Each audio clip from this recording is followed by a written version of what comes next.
Le constat est clair. Ce système est un monstre à bout de souffle. Personne ne nous a contredit sur ce point. Et des millions ont même partagé notre cri de liberté. Vous êtes si nombreuses à nous avoir parlé et en avoir parlé à d'autres. Nous nous adressons aujourd'hui à vous qui avez été remués, à vous qui avez déjà refusé la voie toute tracée par ce système, celle promue par vos parents, par vos études ou par vos collègues, à vous qui luttez pour protéger un bout de la beauté du monde, et aussi à vous qui rêvez de le faire. Il est difficile de bifurquer, et pour beaucoup bien plus difficile que pour nous. Nous avons toutes vécu cette peur d'être jugées, que ce soit par le milieu que l'on veut quitter ou par celui que l'on veut rejoindre. Toutes vécu cette crainte de ne pas savoir quoi faire de nos demain, et cette solitude vertigineuse qui précède le premier pas. Ce sont des rencontres qui nous ont décidés, qui nous ont amenés à nous faire confiance. Ce sont des rencontres qui nous ont propulsés vers la vie que nous voulons. Alors rencontrons-nous.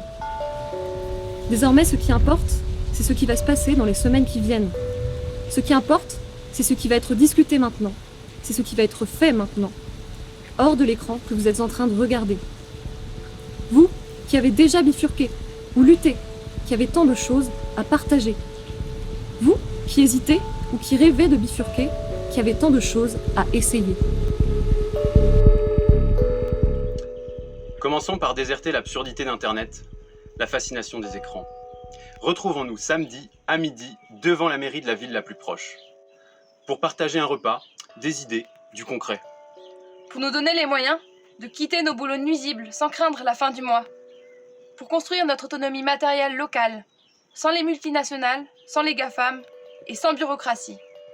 Pour créer des espaces communs qui permettent la bifurcation, des fermes, des ateliers, des cafés.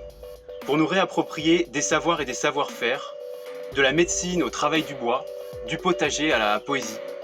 Pour renforcer les collectifs qui luttent contre les inégalités et les oppressions, pour mettre en déroute les projets destructeurs autour de nous et faire ce premier pas vers de nouvelles façons de vivre. Osons inviter celles et ceux qui vivent autour de nous. Allons-y ensemble. Samedi midi, devant la mairie de la ville la plus proche, et décidons par nous-mêmes comment continuer. Ne likez pas cette vidéo, ne vous abonnez pas, nous n'en ferons jamais d'autres. Et à samedi.